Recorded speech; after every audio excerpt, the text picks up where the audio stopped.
लगभग 10 करोड़ साल पहले हमारी धरती आज जैसी बिल्कुल नहीं दिखती थी। उस समय न कोई इंसान था और न ही कोई शहर। पूरी धरती पर राज करते थे विशाल और बेहद खतरनाक जीव, डायनासोर। कुछ डायनासोर इतने बड़े थे कि उनकी ऊंचाई इमारतों से भी ज्यादा होती थी। उनके जबड़े इतने शक्तिशाली थे कि वे एक ही पल में किसी की हड्डियां चकनाचूर कर सकते थे। कुछ डायनासोर लगभग 90 किलोमीटर प्रति घंटे की रफ्तार से दौड़ सकते थे। अपनी ताकत, आकार और गति की वजह से वे लाखों साल तक धरती के सबसे शक्तिशाली जीव बने रहे और लगभग 17 करोड़ साल तक इस ग्रह पर उनका ही राज था। लेकिन फिर एक दिन कुछ ऐसा हुआ जिसने सब कुछ हमेशा के लिए बदल दिया। एक ऐसी घटना जिसने इन विशाल जीवों को धरती से पूरी तरह गायब कर दिया। इसे समझने के लिए हमें समय में करीब 6 करोड़ 60 लाख साल पीछे जाना होगा और डायनासोरों के अंतिम दिन को करीब से देखना होगा। करोड़ों सालों तक यही धरती के सबसे ताकतवर जीव थे। ऐसा लगता था कि इनका राज कभी खत्म ही नहीं होगा। लेकिन इन्हीं विशाल डायनासोरों के बीच कुछ बहुत छोटे जीव भी रहते थे। ये आज के चूहे जैसे दिखते थे और ज्यादातर समय अपने बिलों में छिपे रहते थे। शायद उस समय किसी ने भी नहीं सोचा होगा कि आगे चलकर यही छोटे जीव विकसित होकर इंसानों समेत हजारों स्तनधारी प्रजातियों की शुरुआत करेंगे। धरती पर सब कुछ बिल्कुल सामान्य था। डायनासोर शिकार कर रहे थे, जंगलों में घूम रहे थे और उनकी जिंदगी हमेशा की तरह चल रही थी। लेकिन उन्हें बिल्कुल भी पता नहीं था कि उनकी किस्मत का फैसला करोड़ों साल पहले ही हो चुका था। करीब 10 करोड़ साल पहले मंगल और बृहस्पति ग्रह के बीच मौजूद एस्ट्रॉयड बेल्ट में एक छोटा क्षुद्र ग्रह एक विशाल एस्ट्रॉयड से टकराया। इस टक्कर ने उस एस्ट्रॉयड की दिशा हमेशा के लिए बदल दी। अब वो सीधे पृथ्वी की ओर बढ़ने लगा। लाखों साल तक वो अंतरिक्ष में बिना रुके सफर करता रहा और हर पल हमारी धरती के और करीब आता गया। उस समय पृथ्वी पर सब कुछ बिल्कुल सामान्य था। घने जंगलों में डिनोसॉर शिकार कर रहे थे। विशाल शाकाहारी डिनोसॉर झुंड में घूम रहे थे और आसमान में उड़ने वाले पीटेरोसॉर्स खुले आकाश में उड़ रहे थे। किसी को भी अंदाजा नहीं था कि कुछ ही मिनटों बाद उनकी दुनिया हमेशा के लिए बदलने वाली है। जैसे जैसे एस्ट्रॉयड पृथ्वी के करीब आता गया, उसकी स्पीड लगभग 70,000 किलोमीटर प्रति घंटा तक पहुंच गई। कुछ ही सेकंड में वो एक साधारण अंतरिक्ष चट्टान नहीं बल्कि आसमान में दौड़ता हुआ एक विशाल आग का गोला बन चुका था। उसकी चमक इतनी तेज थी कि दिन के उजाले में भी वो एक दूसरे सूरज जैसा दिखाई दे रहा था। पृथ्वी पर मौजूद लाखों जीवों ने पहली बार आसमान में इस रहस्यमयी रोशनी को देखा, लेकिन किसी को नहीं पता था कि यह उनकी जिंदगी के आखिरी पलों की शुरुआत है। अब यह आग का गोला सीधे मैक्सिको के युकातान पेनिनसुला की ओर बढ़ रहा था। उसकी स्पीड इतनी ज्यादा थी कि उसने कुछ ही मिनटों में विशाल अटलांटिक ओशन पार कर लिया। अगले ही पल वो विशाल एस्ट्रॉयड मैक्सिको के वर्तमान युकातान पेनिनसुला के पास समुद्र से टकरा गया। टकराव इतना भयानक था कि कुछ ही सेकंड में अरबों टन चट्टानें और मिट्टी भाप बनकर आसमान में उड़ गईं। जहां एस्ट्रॉयड गिरा वहां लगभग 180 किलोमीटर चौड़ा गड्ढा बन गया। उस क्षण निकलने वाली एनर्जी इतनी ज्यादा थी कि उसे इंसानों द्वारा बनाए गए सबसे शक्तिशाली हथियारों से भी तुलना करना मुश्किल है। आसपास का तापमान हजारों डिग्री सेल्सियस तक पहुंच गया। इम्पैक्ट के तुरंत बाद एक भयानक शॉक वेव हर दिशा में फैलने लगी। इसकी स्पीड कई हजार किलोमीटर प्रति घंटा थी। विशाल पेड़ जड़ों सहित उखड़ गए, चट्टानें हवा में उड़ने लगीं और जो भी इस शॉक वेव के रास्ते में आया वो पूरी तरह नष्ट हो गया। इसके साथ ही पृथ्वी इतनी जोर से कांपी कि एक विनाशकारी अर्थक्वेक पैदा हुआ, जिसकी तीव्रता आधुनिक इतिहास के किसी भी भूकंप से कहीं अधिक मानी जाती है। इस कंपन ने हजारों किलोमीटर दूर तक धरती को हिला दिया, लेकिन तबाही अभी खत्म नहीं हुई थी। इम्पैक्ट की वजह से समुद्र का पानी सैकड़ों मीटर ऊंचाई तक उछल गया और कुछ ही समय में यह विशाल सुनामी में बदल गया। कई जगहों पर इसकी ऊंचाई सैकड़ों मीटर तक पहुंच गई।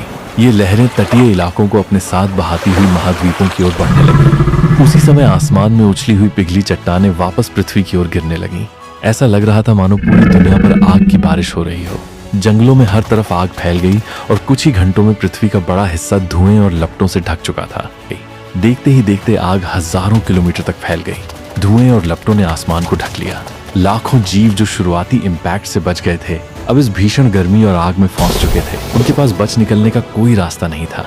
इसी बीच एटमॉस्फेयर में फैली धूल और राख ने सूरज की रोशनी को लगभग पूरी तरह रोक दिया। कुछ ही दिनों में पूरी पृथ्वी अंधेरे में डूब गई। दिन में भी रात जैसा अंधेरा छा गया। पेड़ पौधों तक सूर्य की रोशनी नहीं पहुंच पाई, जिससे फोटोसिंथेसिस रुक गई। धीरे धीरे पौधे मरने लगे और उनके साथ पूरी फूड चेन टूटने लगी।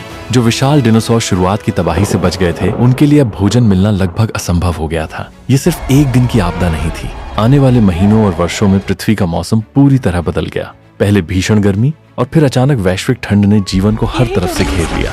अब यह साफ हो चुका था कि डायनासोरों का युग अपने अंतिम अध्याय में पहुंच चुका है। आने वाले महीनों में पृथ्वी पूरी तरह बदल चुकी थी। आसमान में फैली धूल और राख की मोटी परत ने सूरज की रोशनी को लगभग पूरी तरह रोक दिया। टेम्परेचर तेजी से गिरने लगा और पूरी दुनिया एक लंबे इम्पैक्ट विंटर की चपेट में आ गई।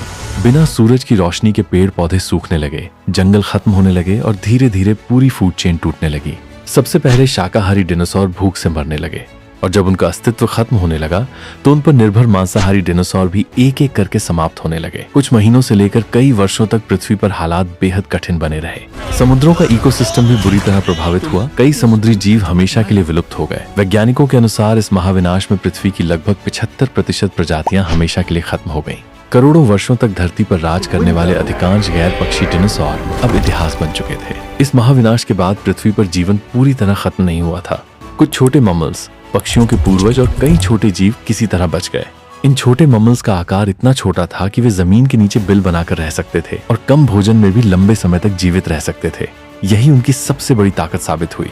जब विशाल डिनोसॉर भोजन की कमी और बदलते मौसम का सामना नहीं कर पाए, तब ये छोटे जीव धीरे धीरे नई दुनिया के सबसे सफल जीव बनने लगे। समय बीतने के साथ पृथ्वी का मौसम फिर से सामान्य होने लगा। धूल और राख का बादल धीरे धीरे छंट गया। सूरज की रोशनी वापस आने लगी और नए जंगल उगने लगे। अब पृथ्वी पर विशाल डिनोसॉर नहीं थे, इसलिए छोटे मम्मल्स के सामने भोजन, रहने की जगह और विकास के अनगिनत अवसर मौजूद थे। अगले करोड़ों वर्षों में यही छोटे जीव एवोल्यूशन की प्रक्रिया से गुजरते हुए सैकड़ों नहीं बल्कि हजारों नई प्रजातियों में बदल गए। कोई पेड़ों पर रहने लगा, कोई समुद्र में चला गया, कोई हवा में उड़ने लगा और कुछ बड़े आकार के स्तनधारी बन गए। लगभग 5 से 7 करोड़ साल बाद इन्हीं मम्मल्स की एक शाखा से प्राइमेट्स का विकास हुआ। यही वे जीव थे जो पेड़ों पर रहने के लिए अनुकूलित थे। समय के साथ कुछ प्राइमेट्स अफ्रीका के जंगलों से निकलकर खुले घास के मैदानों में रहने लगे। बदलते वातावरण के कारण उन्होंने 2 पैरों पर चलना शुरू किया। उनके हाथ अधिक कुशल होते गए और उनका ब्रेन धीरे धीरे बड़ा और अधिक विकसित होने लगा। लाखों वर्षों तक चलने वाली इसी एवोल्यूशन की यात्रा में कई मानव पूर्वज प्रजातियां अस्तित्व में आईं और विलुप्त होती रहीं। आखिरकार लगभग 3 लाख वर्ष पहले होमो सेपियंस यानी आधुनिक इंसानों का जन्म हुआ। यही वो प्रजाति थी जिसने आग जलाना सीखा, औजार बनाए, खेती की, शहर बसाए और अंततः अंतरिक्ष तक पहुंच गई। ये सोचकर हैरानी होती है कि अगर वो विशाल एस्ट्रॉयड कभी पृथ्वी से नहीं टकराता तो शायद डिनोसॉर आज भी इस ग्रह पर राज कर रहे होते और इंसानों के विकसित होने का अवसर शायद कभी नहीं मिलता। लेकिन अब एक और सवाल उठता है, क्या डिनोसॉर को दोबारा जिंदा किया जा सकता है? क्या करोड़ों साल पुराने फॉसिल्स में ऐसा डीएनए बचा हो सकता है जिसकी मदद से साइंटिस्ट उन्हें फिर से इस दुनिया में ला सकें? सच ये है कि अब तक ऐसा संभव नहीं हो पाया है। जब कोई जीव मरता है तो समय के साथ उसका डीएनए धीरे धीरे टूटने लगता है। वैज्ञानिकों का मानना है कि लाखों वर्षों बाद डीएनए इतना नष्ट हो जाता है कि उससे किसी जीव को क्लोन करना संभव नहीं रहता। और क्योंकि गैर पक्षी डिनोसॉर लगभग 6.6 करोड़ साल पहले विलुप्त हुए थे, इसलिए आज तक किसी भी डिनोसॉर का पूरा और उपयोग करने लायक डीएनए नहीं मिला है। तो फिलहाल डिनोसॉर को दोबारा जिंदा करना विज्ञान के लिए संभव नहीं है। अगर आपको ये वीडियो पसंद आया हो तो इसे लाइक करें और ऐसे ही वीडियोस के लिए चैनल को सब्सक्राइब करना न भूलें।